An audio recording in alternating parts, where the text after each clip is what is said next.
नमस्कार। अलंकार सिद्धांत में एक बहुत छोटा सा प्रश्न कभी कभी पूछा जाता है। उपमा और रूपक अलंकार का भेद। बहुत छोटा सा प्रश्न है। ऐसे ही एक प्रश्न पूछा जाता है श्लेष और यमक का भेद।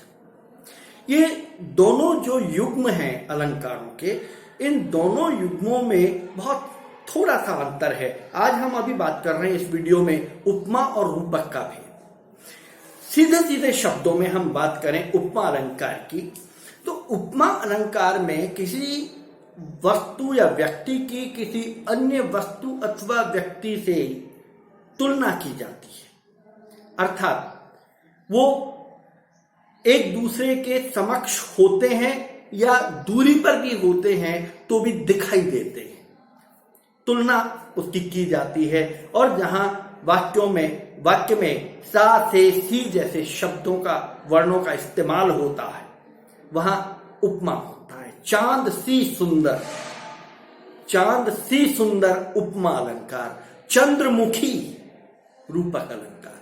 चंद्रमा में नायिका को आरोपित कर दिया गया है, यहां रूपक अलंकार है। और जहां चांद सी कहकर उसकी तुलना की गई है, यहां पर उपमा अलंकार है। आप इसको समझने का प्रयास कीजिए। बहुत बारीक अंतर इसमें है। जहां उपमे और उपमान में साम्यता दिखाई देती है वहां उपमा अलंकार होता है, और जहां उपमे में उपमान को आरोपित कर दिया जाता है वहां रूपक अलंकार होता है। बहुत छोटा सा अंतर इसमें देखने को मिलता है।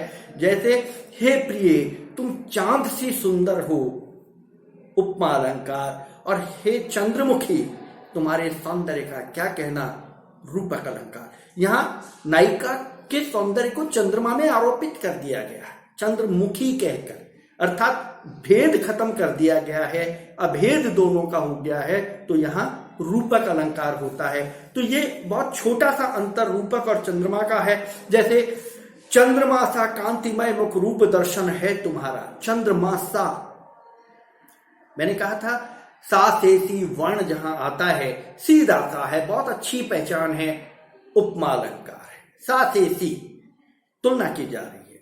तो चंद्रमा सा कांतिमय मुख रूप दर्शन है तुम्हारा उपमा अलंकार का बहुत सुंदर उदाहरण है। इसमें नायिका के मुख की शोभा चंद्रमा सी है, चंद्रमा जैसी है, चंद्रमा के साथ तुलना की गई। लेकिन वहीं दूसरी ओर अंबर पनघट में डुबो रही तारागढ़ उषा नागरी।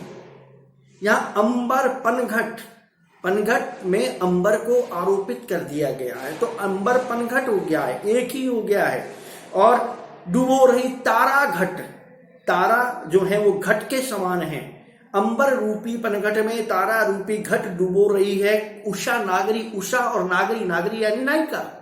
उषा रूपी नागरी जो है वो तारों रूपी घड़ों को अंबर रूपी पनघट में डुबो रही है। उषा का बहुत खूबसूरत वर्णन इसमें बहुत अच्छे तरीके से रूपक अलंकार का प्रयोग करते हुए कवि ने किया है। तो यहां उपमे में उपमान या उपमान में उपमे आरोपित एक दूसरे में हो गए हैं, अलग नहीं है, कोई अलगाव दोनों में बचा हुआ नहीं है, तो वहां रूपक अलंकार होता है। इस तरह से यह दोनों अलंकारों में भेद आप समझ सकते हैं, पहचान सकते हैं। बहुत छोटा सा अंतर है, बहुत बारीक सा अंतर है, लेकिन बहुत महत्वपूर्ण है। और ये प्रश्न बार बार प्रतियोगी परीक्षाओं में भी पूछा जाता है, और आपके जो शैक्षणिक परीक्षाएं हैं उसमें भी इस प्रश्न को पूछा जाता है। तो बहुत एक बार फिर दोहरा देता हूं, जहां तुलना की जाती है सा से सी का प्रयोग होता है वहां उपमा अलंकार होता है, और जहां उपमे में उपमान को आरोपित कर दिया जाता है